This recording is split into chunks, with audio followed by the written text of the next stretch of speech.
열왕기하 15장 23절로 38절까지의 말씀입니다.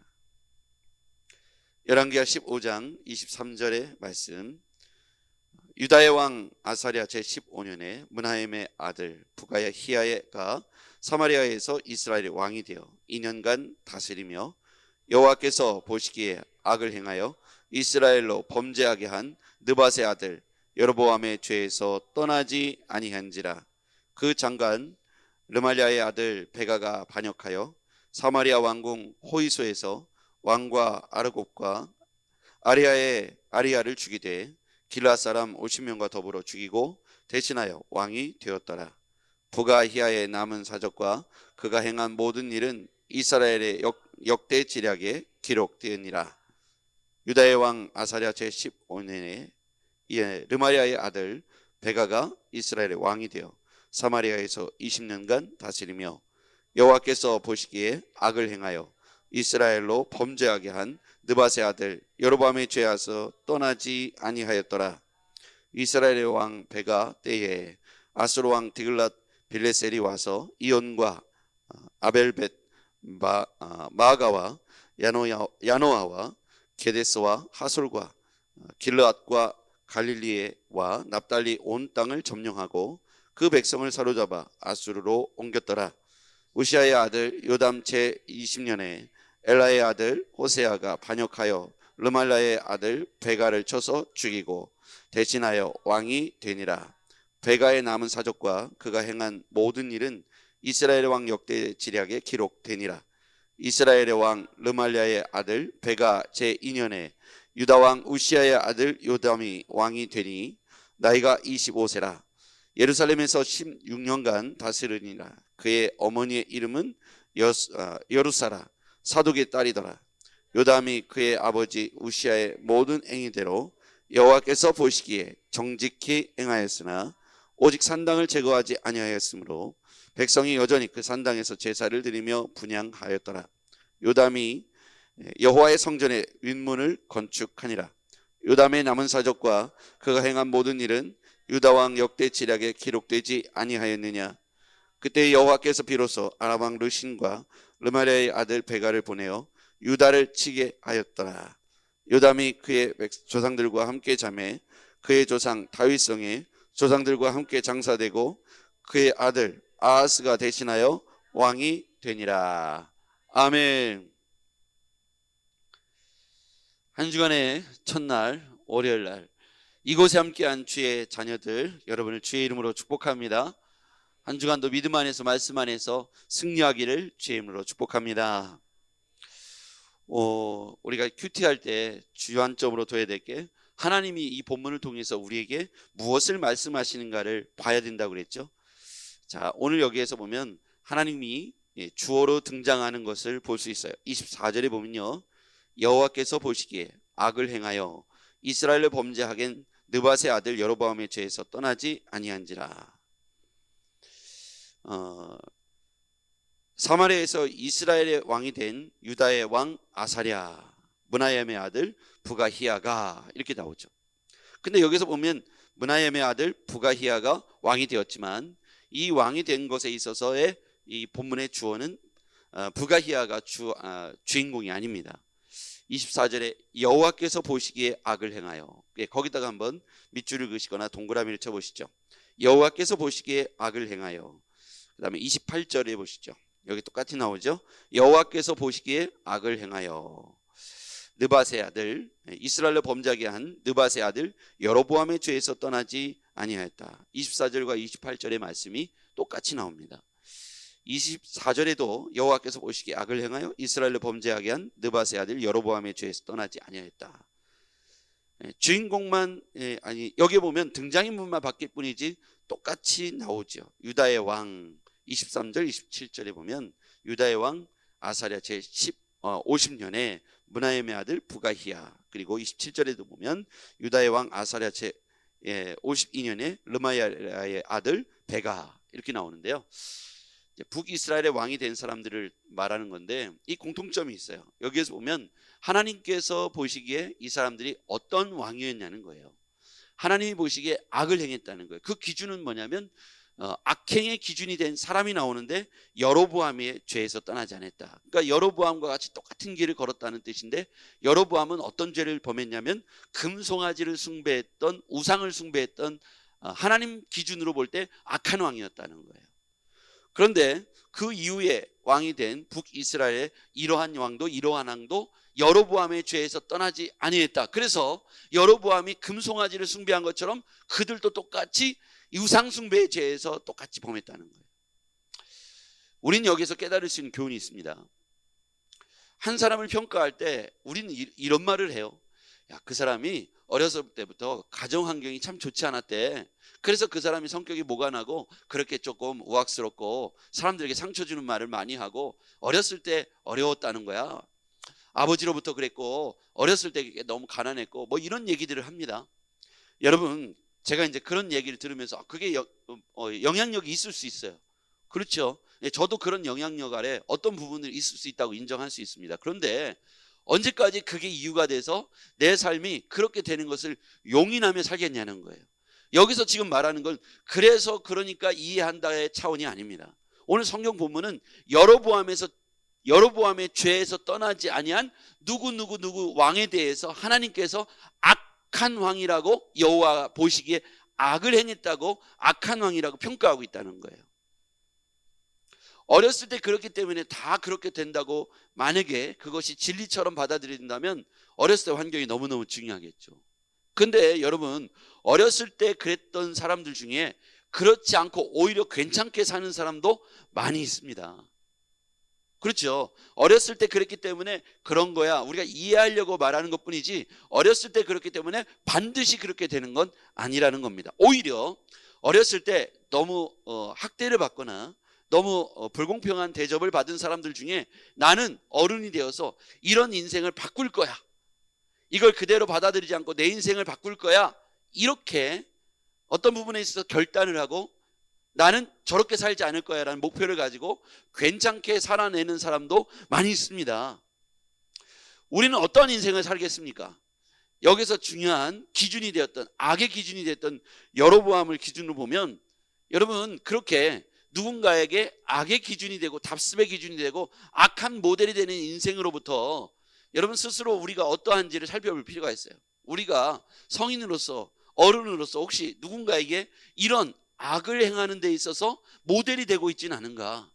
두 번째, 그럼 자녀로서 우리는요, 그런 부모를 따라 살거나 아니면 그런 어떤 사람들을 흉내내고 사는 사람이 얼마나 불쌍하냐는 거예요. 그래서 우리는 그런 삶을 스스로가 개혁을 하고 하나님 앞에서 온전히 거듭난 하나님 나라의 시민으로서 내 대에서부터 내 삶을 완전히 하나님의 은혜의 영향력 아래서 바꾸어가는 인생이 되어야겠습니다. 죄를 멀리하고 의로운 하나님의 말씀으로 거듭난 신자가 되어야 합니다. 만약에 우리가 예수 그리스도를 모르는 믿지 않는 사람이라 할 것 같으면 세상이 그런 어떤 영향력, 부정적인 영향력을 가지고 태어난 가정 속에 내가 있다면 그 영향력 아래 살아가는 건 맞겠죠. 그럴 수도 있겠고요. 자기 힘으로 벗어난 사람들도 많이 있습니다만, 그러나 우리는 믿는 사람이지 않습니까? 그리스도 안에서 하나님의 자녀가 됐잖아요.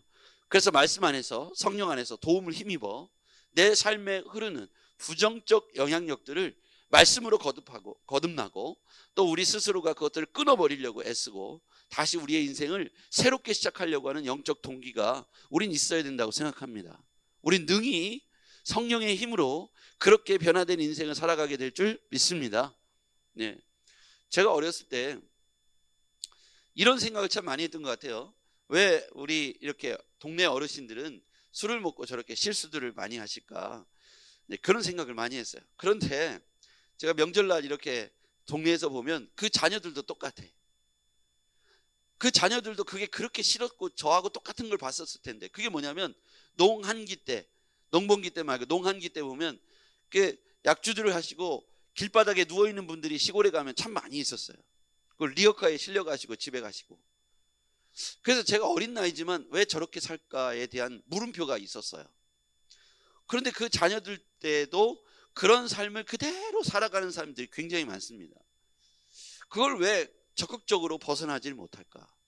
여기 보면 여로보암의 죄가 나오고 그것을 따라 답습했던 이런 사람들의 얘기가 나옵니다. 자, 23절 27절에는 그런 사람이고요. 32절에 보면 유다의 왕 요담의 이야기가 나옵니다. 이 요담은 조금 달랐죠. 자, 요담에 대해서 하나님께서 어떻게 평가하시는 34절 같이 읽어봐요. 시작. 요담이 그의 아버지 우시아의 모든 행위대로 여호와께서 보시기에 정직히 행하였으나. 요담의 아버지는 좋은 걸 보여준 것 같아요. 그렇죠? 요담의 아버지 우시아의 왕인데 우시아의 왕을 잘 본받아서 여호와께서 보시기에 정직히 행했다. 그러니까 위에 북이스라엘의 두 왕은 잘못된 걸 배웠어요. 그런데 요담 왕은 아버지 우시아의 좋은 행위를 본받습니다. 그런데 35절에 보면 오직 산당을 제거하지 아니하였으므로 백성이 여전히 그의 산당을 제사를 드리며 분향하였더라. 근데 여기 그치진 않았어요. 요담이 여호와의 성전의 윗문을 건축하니라. 거기다 한번 밑줄 그어볼까요? 산당을 제거하지 않고 여전히 백성들이 산당에서 분향하도록 그대로 두었다는 것이고, 근데 요담이 여호와의 성전의 윗문을 건축했어요. 자, 보면 이 요담이요 아버지의 좋은 행위를 본받아서 정직히 행했다. 하나님께서 보실 때 정직한 왕이었어요. 그런데 아버지로부터 좋은 걸 배웠지만 그러나 산당을 제거하는 일에는 실패했습니다. 그걸 제거하지 않고 반대로 또 성전의 윗문을 건축하는, 하나님의 성전을 사랑하는 모습은 그대로 갖고 있었어요.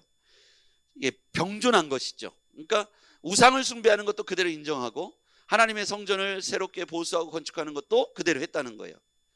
여기에 문제가 있습니다. 오히려 훌륭한 왕이 될 수 있었던 그 기준에 있어서 산당을 온전히 제거하고 오직 하나님께 예배하도록 백성들이 이끌었다면 정말 하나님 앞에 완벽한 왕이 될 수 있었겠죠. 하나님께서 요담 왕을 왜 이스라엘의 유다의 왕으로 세우셨을까요?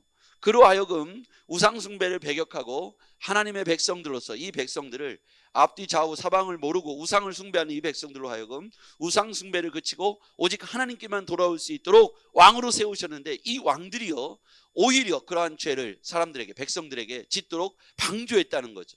성전과 우상 숭배의 산당이 공존할 수 없습니다.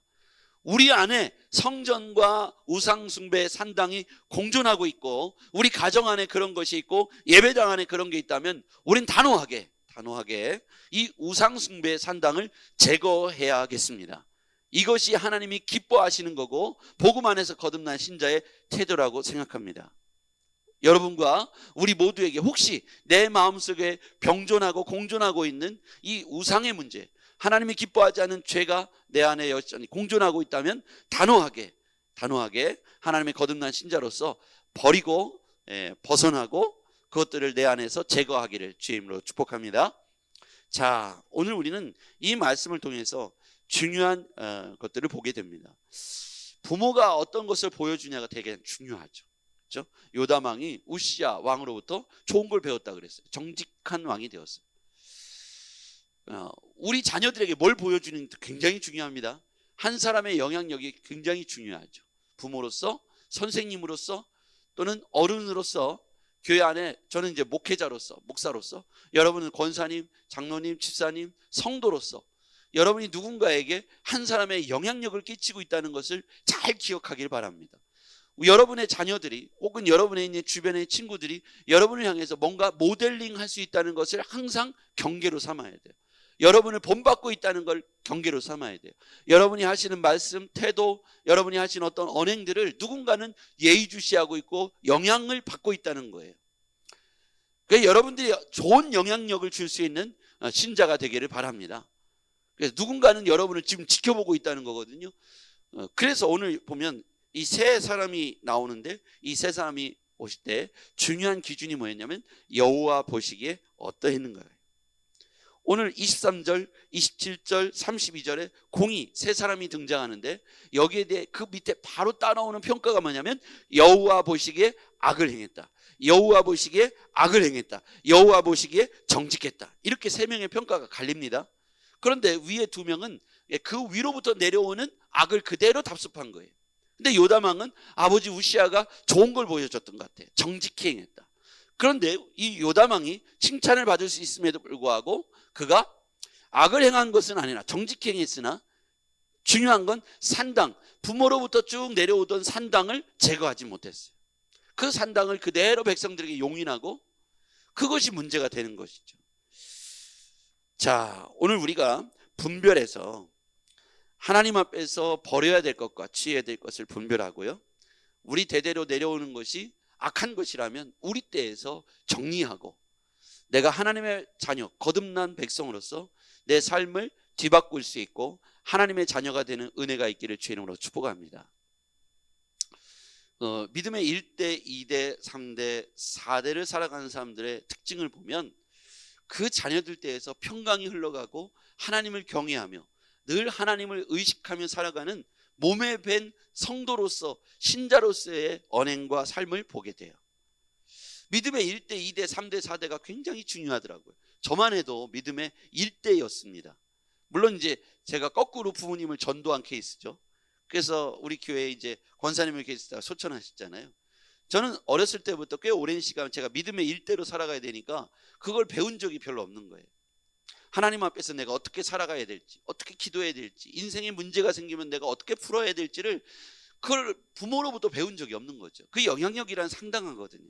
근데 1대, 2대, 3대, 4대를 살아가는 분들의 모습을 보면 그 하나님 안에서 그 경외하고 그 신실함이 몸에 배어 있는 걸 참 부럽더라고요.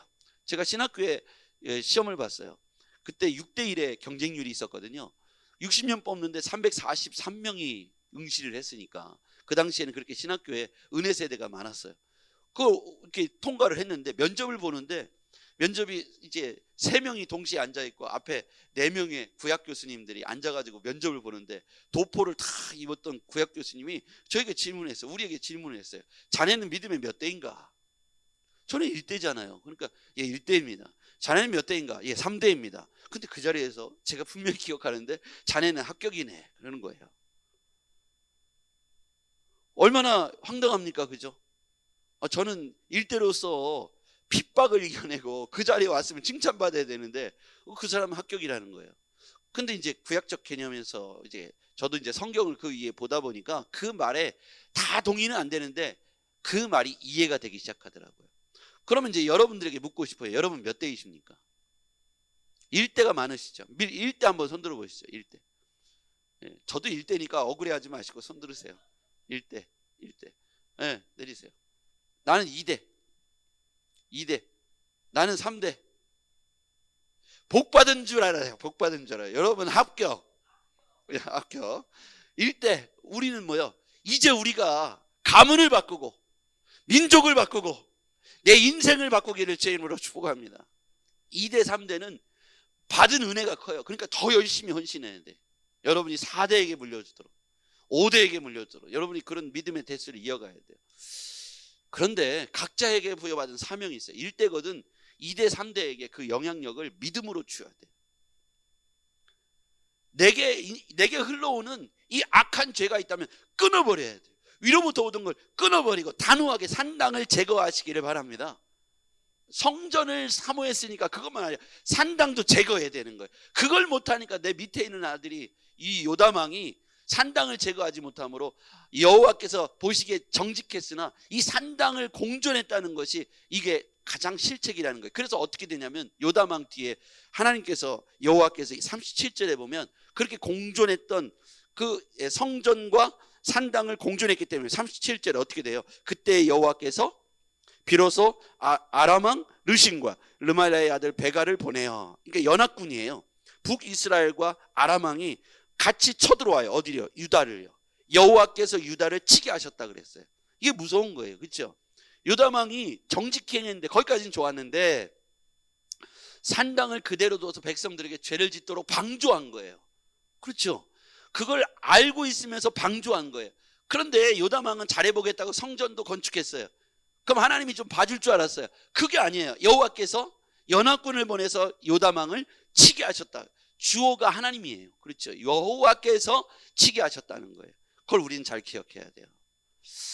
완벽하지 않았다는 거죠. 여러분 우리 가운데 산당을 제거해야 될 이유가 바로 여기에 있습니다. 우리가 1대잖아요. 아니 하던 거 그대로 한 거예요. 아니 그게 아니라 끊어야 되는 거예요. 산당을 제거해야 되는 거예요. 여러분과 제가 일대라면 그걸 우리가 해야 될 임무가 있는 거예요. 그래야 우리 2대, 3대, 4대가 복을 받는 하나님의 자녀가 되고 하나님께서 보시기에 정직한, 하나님께서 보시기에 선한 가문이 될 줄 믿습니다. 그게 우리의 사명이에요. 교회 안에서도 성전과 이 우상의 산당이 병존해서는 안 되는 거예요. 근데 놀랍게도 여러분, 이렇게 우리가 지금 예배 드리고 있잖아요. 이게 우리가 하나님 말씀 신약교회의 모델일까요? 이게 완벽할까요? 놀라운 건 대한민국에만 존재하는 예배당일 수 있다는 거예요. 다른 나라 혹은 이스라엘에 가보면 우리가 알고 있는 개신교는 없어요. 우린 프로테스탄트 개신교입니다. 그렇죠?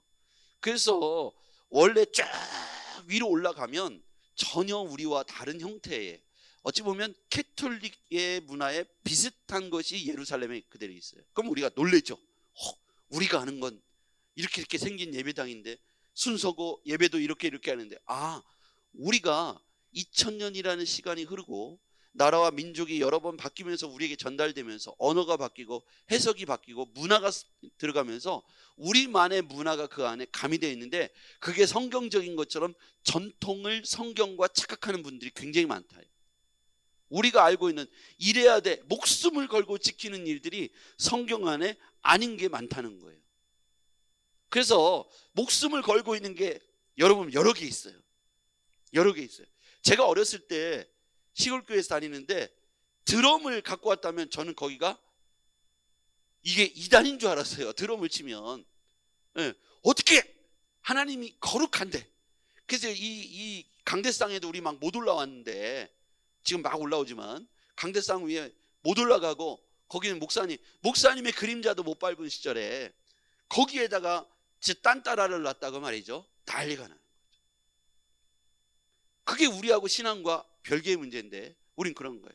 사도신경 안 한다고 막 이단으로 가르쳤던 저 장로교의 어떤 가르침에 의해서 침례교가 무지하게 이단으로 비판을 받고, 지금도 그런 잔재들이 남아있어서 성경에 없는 사도신경이 많은 사람들에게 저걸 필수로 해야 되는 것 같지만, 성경에 있다면 우리는 필수로 해야 되지만 성경의 한 구절도 사도신경을 말하는 본문이 없습니다.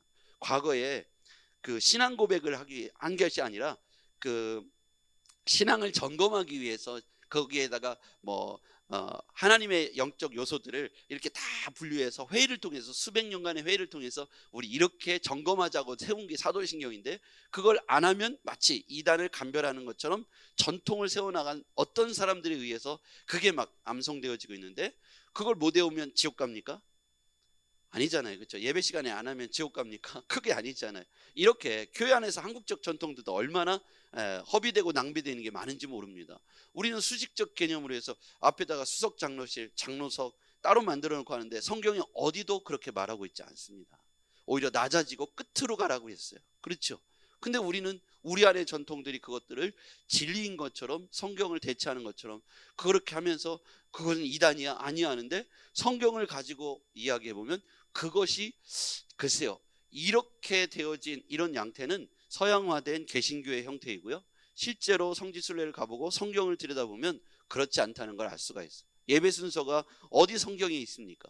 그걸 마치 앞에 이렇게 해야 되고 두 번째는 이렇게, 세 번째 안 하면은 이단인 것처럼 착각하는데, 제가 어렸을 때 못 배웠을 때는 그랬어요. 중고등부 때 성경을 제대로 못 배웠을 때는 저도 그런 전통에 얽매여 있었습니다. 그래서 장로교회를 가고 순복음교회를 가서 수요 예배를 드렸다가 이단인가 그랬어요. 근데 저하고 다르면 다 이단처럼 보여지는 거예요. 두려우니까. 근데 성경을 보다 보니까 그게 아니고 진리가 너희를 자유케 하리라. 이걸 깨닫고 나니까 진리가 아닌 것에 내가 목숨 건 내 인생이 얼마나 허비되고 낭비한 인생이었는지를 깨닫게 되었어요. 여러분, 제가 진리를 말씀드립니다. 하나님 말씀이 진리인 줄 믿습니다. 그 외에 옷을 어떻게 입느냐, 줄을 어떻게 하느냐, 강대상은 뭘로 하느냐, 장의자는 뭘로 하느냐, 의자로 하느냐, 개별 의자로 하느냐, 순서는 뭘로 하느냐, 직분은 뭐냐, 성경에 그것들로 인하여 이단과 진리를 감별하고 있지 않다는 것을 기억해야 됩니다. 우리 교회 대다수 개신교회의 시험들은 90%는 진리 때문에 싸우는 게 아니에요. 비진리, 묶여있는 것들의 대부분 90%는 비진리에 관한 것들이라는 것이죠. 오늘 우리가 진짜 진리 안에서 배격해야 될 건 산당이에요. 산당. 우상숭배, 하나님이 제일 싫어하는 거예요. 이거를 제거하면 완벽하게 하나님께서 축복하는 사람이 될 줄 믿습니다. 여러분 안에 있는 우상 덩어리, 부모로부터 내려왔던 어떤 것들, 여러분이 일대라면 그걸 완벽하게 끊어내시고 그것들을 배격하시고 하나님이 기뻐하시는 삶을 오늘 살아내시기를 주의 이름으로 축복합니다. 기도하겠습니다. 전능하신 아버지 하나님 감사합니다. 오늘 진리 안에서 오늘 진리를 깨닫게 해주시고 오늘 말씀 안에서 오늘 한 사람 한 사람이 여호와 보시기에 악한 왕이었던 걸 기억하면서 우리가 하나님 앞에 두렵고 떨림으로 보게 하여 주시옵소서. 예수님의 이름으로 기도했습니다. 아멘.